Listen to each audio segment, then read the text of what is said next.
بسم الله الرحمن الرحيم والحمد لله رب العالمين والصلاة والسلام على أشرف المرسلين سيدنا محمد وعلى آله وصحبه أجمعين. من يهدي الله فهو المهتد ومن يضلل فلن تجد له وليا مرشدا. رب اشرح لي صدري ويسر لي أمري واحلل عقدة من لساني يفقه قولي. ربنا لا تزغ قلوبنا بعد إذ هديتنا وهب لنا من لدنك رحمة إنك أنت الوهاب. الحمد لله الذي هدانا لهذا وما كنا لنهتدي لولا أن هدانا الله. بسم الله الرحمن الرحيم. Today, inshallah, we're going to continue the ayat from Surat AlHaqqah, from ayah 33 to ayah 43. Last time, the ayat were talking about the destiny and the final destination and what will be seen by the disbelievers during the day of judgment, and how he will regret the time he lost in the life without worshipping Allah and believing in Him. And he will discover that his money and his authority and his place in this social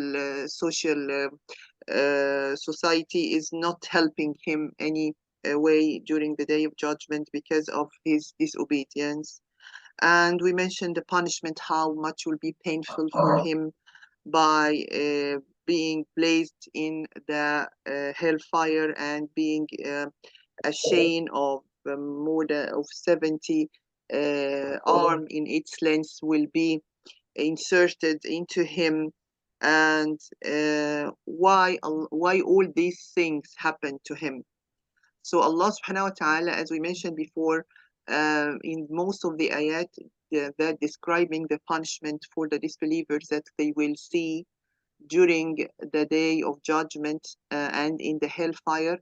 After telling us this punishment, he telling also why those disbelievers deserved this punishment, because Allah subhanahu wa ta'ala is al-adlul hakam, the all just, and Allah will never transgress or oppress any of his servants. إن الله لا يظلم الناس شيئا ولكن الناس أنفسهم يظلمون. People who are transgressing themselves, not Allah subhanahu wa ta'ala. So that's why here in ayah 33 Allah is telling us why those disbelievers deserve to be punished such painful punishment in the hellfire. Because number 133, إنه كان لا يؤمن بالله العظيم. Indeed, he didn't used to believe in Allah subhanahu wa ta'ala. And here we can see the name of Allah subhanahu wa ta'ala, Al-Azim, one of the beautiful names of Allah, Al-Azim, the most great. Here, when Allah is describing himself as he is the most great, that Allah subhanahu wa ta'ala, his greatness is present in everything. His greatness is present in the creations of such universe, in creation of this heaven, in creation of this earth, and the mountains, the trees, the animal kingdom, the plant kingdom, the birds, all these things that the disbeliever used to live his life. And subhanallah, we mentioned before that usually they have long life, those disbelievers. Allah give them a first and second and third chance to repent, to come back, to think about that, but they still insisting on their kufr and on their disbelieving, although that Allah greatness is present in everything around them. What else? ولا يحض على طعام المسكين, nor did he encourage the feeding of the poor. Here, according to tafsir, came when Allah subhanahu wa ta'ala is talking about the disbelievers in these two ayah, إنه كان لا يؤمن بالله العظيم ولا يحض على طعام المسكين, meaning that he didn't establish the right of Allah upon him of obedience to him and performing his worship.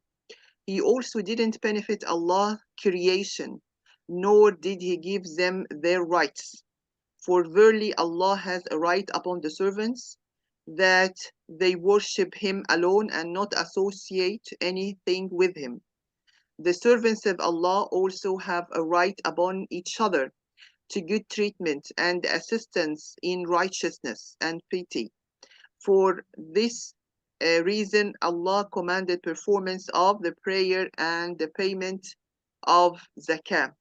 So here you can see that the ayah is telling that the rights of Allah, and actually it came in the hadith, the rights of Allah upon His servants is to worship Him and not to associate with Him any partner. And the rights on the servants on each other is to help them and to be always supporting the needy. Uh, and this is, yani, you can see that there was no um, good in this disbeliever for himself and also for others. He's not a source of goodness to anyone, not for himself by saving himself from the hellfire by believing in Allah, and not for others by helping and encouraging the feeding of the needy and the poor.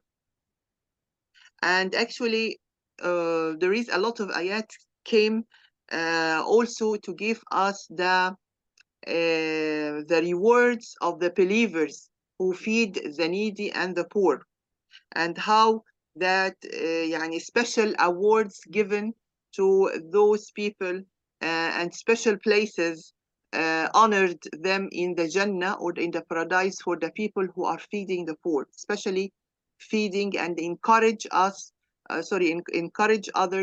to feed the poor. Uh, so after mentioning these two things, Allah is saying, فَلَيْسَ لَهُ الْيَوْمَ هَاهُنَا حَمِيمٌ. There is not for him any now devoted friend. Hamim. Hamim is a very, what we can say now, best friend for him. No one will help him at that day. So, ليس له اليوم هاهنا حميم, يعني there is no one to support him, there is no one to be to keen about him. And usually again Allah subhanahu wa ta'ala talking about those people who are disbelieving, that during the day of judgment they will not have supporters, they will not have someone to help. Why?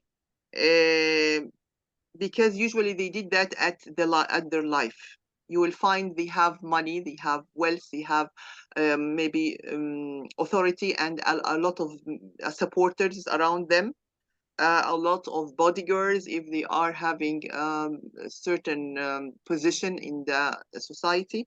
So usually Allah is يعني paying our attention that those people will lose everything during the day of judgment, even the best friend. No one today can save him from the punishment of Allah, nor any close friend or intercessor whose request would be honored. He will have no food here.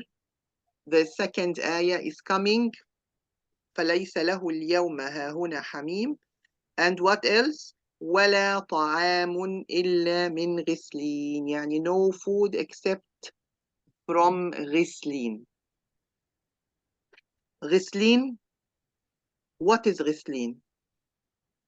غسلين is what? Who knows غسلين? The discharge from the wounds. Yeah, is a pus actually.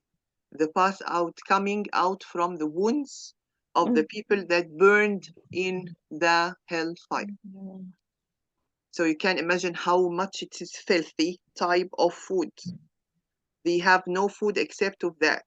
And Qatada, one of the scholars, is saying it will be the worst food of the people of the hellfire. Ghislin. So ghislin is also being said by Ibn Abbas that it is the blood and fluid that will flow from their flesh after being burned. And also said Ibn Abbas, it is a pus of the people of the hellfire. billah. So this is ghislin. لا يأكله Allah is saying about ghislin what? That no one will eat such type of food except, illa means except, al-khati'un, the sinners. The sinners. Then the ayat, after telling us in the long time away that this is the punishment of the disbelievers and before the rewards of the believers, now the ayat is coming back to us and telling you, the one you are reading the Quran, Allah is talking to you in ayah 38. Allah is saying here, فَلَا أُقْسِمُ بِمَا تُبْصِرُونَ. So I swear by what you see. وَمَا لَا تُبْصِرُونَ, and of what you not see. Here, what is meant that I swear by whatsoever you see and by whatsoever you don't see. This is the qasam. This is the qasam. We mentioned before about the qasam in the Arabic language, or the oath. It consists of three parts. Three parts. The letter of the qasam, and the thing that you made an oath with, and then the answer of the oath, or jawab al-qasam. For example, I will say, by Allah, I will do my homework tomorrow. So by is the letter of the oath. Allah, I made an oath with Allah. And tomorrow I will make my homework is the answer of the oath. What you will do by this oath, you will do your homework. So the oath technique, the oath techniques in the Quran is present, especially in the Juz 30 and 29. Here Allah subhanahu wa ta'ala, فَلَا أُقْسِمُ, the lam al-qasam is present, and أُقْسِمُ بِمَا تُبْصِرُونَ وَمَا لَا تُبْصِرُونَ, this is what the oath made with. Al-qasam, with what you see and what you don't see. And we're going to that now. Then we have the jawab al-qasam, or the answer of the qasam. What will happen by this qasam? إِنَّهُ لَقَوْلُ رَسُولٍ كَرِيمٍ. Indeed, it is the saying of a noble messenger. So, meaning that Allah gave this description that the Prophet ﷺ, he's conveying the message. Before going to that, now the qasam, or the oath made by Allah subhanahu wa ta'ala, of what we see and what we don't see. Now, what we see, this is my question, I'm asking you, what we are seeing that Allah made an oath with? Like What we are everything around seeing? us? Sorry? Like everything around us. Yes, Like excellent. the Everything Quran, created by all the Allah. things. Yeah. So here means Allah subhanahu wa ta'ala, when he say فَلَا أُقْسِمُ بِمَا تُبْصِرُونَ, which is actually a very wide word, a lot of meanings under such simple word, بِمَا تُبْصِرُونَ.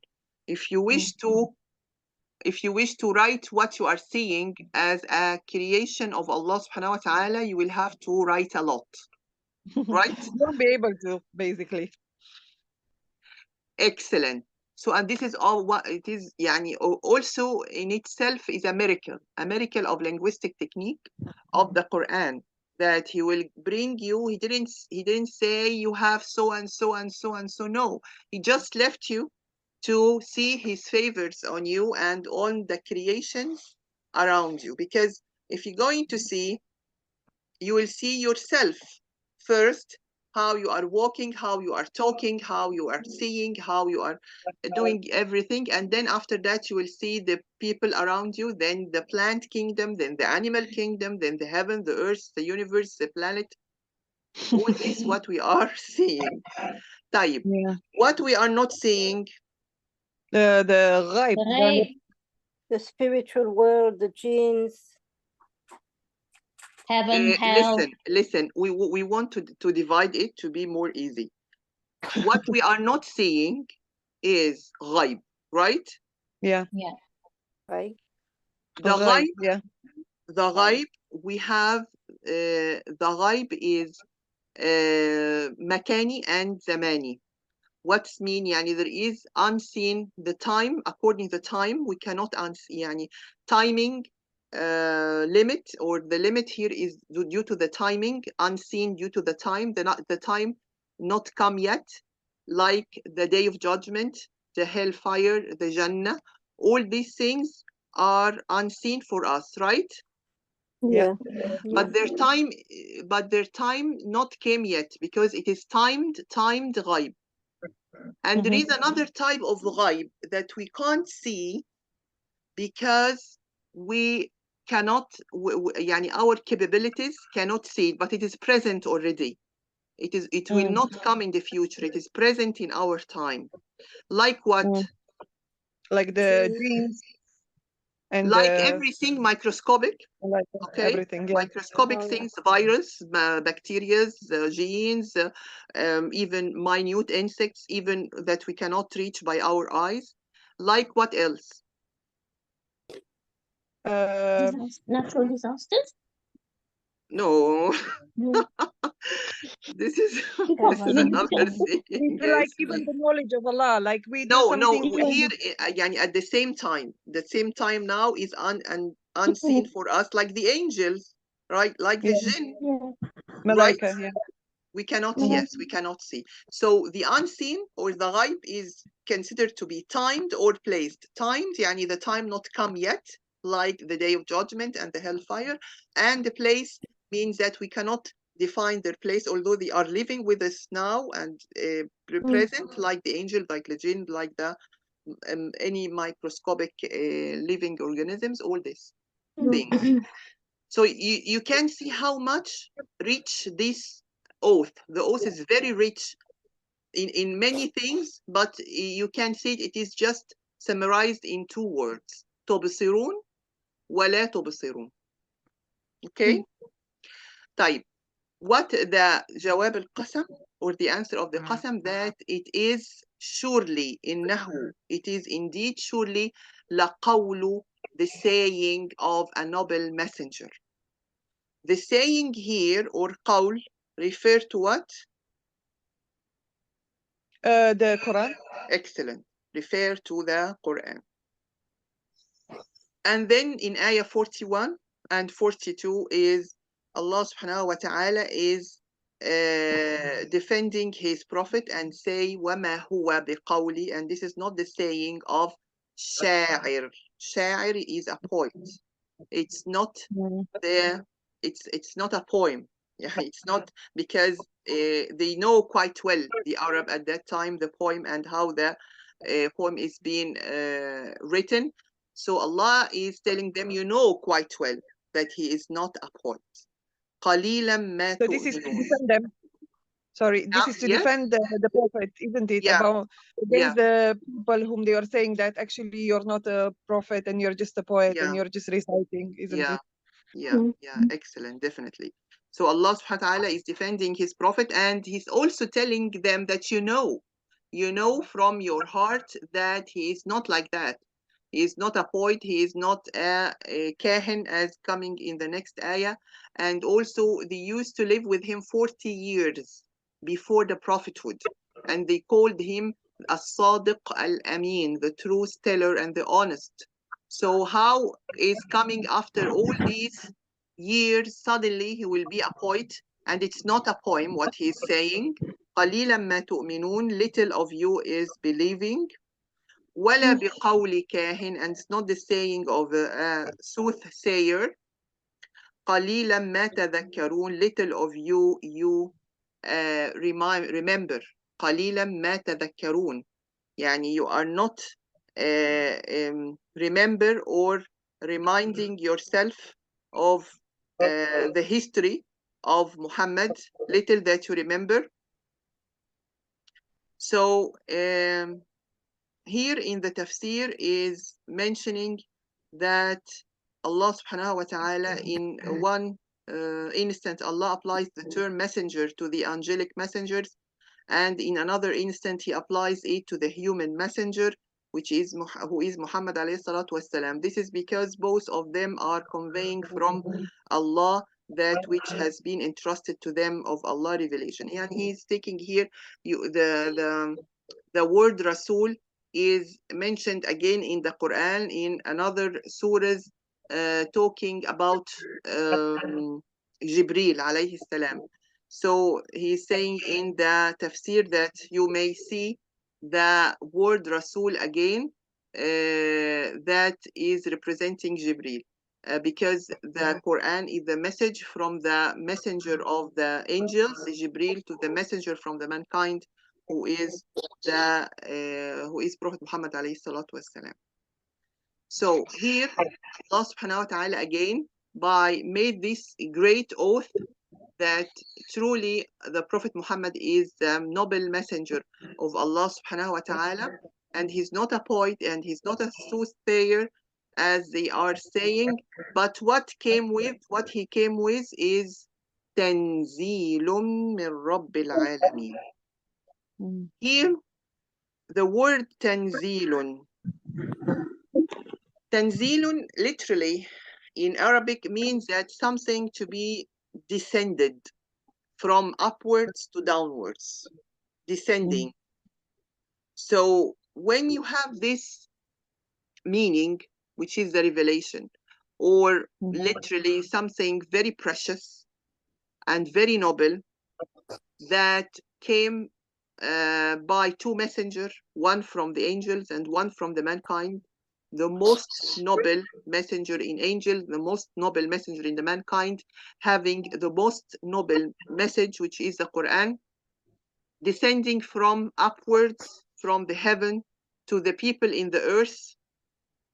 And the sender is Allah subhanahu wa ta'ala, the Lord of the worlds, Rabb al-Alameen. And here you can feel the greatness of such book, the greatness of the Quran. It's not like the poetry, it's poems. It's not like what the soothsayers are saying or the magicians are saying. Such value, this type of words and type of equations that they are saying during their magic process and the black magic and such thing. No, it's something completely different. It's a great words coming from the Lord of the worlds. And here the worlds means not only the mankind world, it is the mankind world and other worlds, other universe. We may have other universe than our universe that we are not knowing. And even the people who are working in NASA and such organizations or institutions, they said there is a lot of other universe that we don't know, but they know that there is a lot and maybe reach millions and millions of universe others than ours. So who is the creator of all these worlds? Allah subhanahu wa ta'ala. And these words is the words of the Lord of the worlds. We stop here inshallah and we'll continue next week by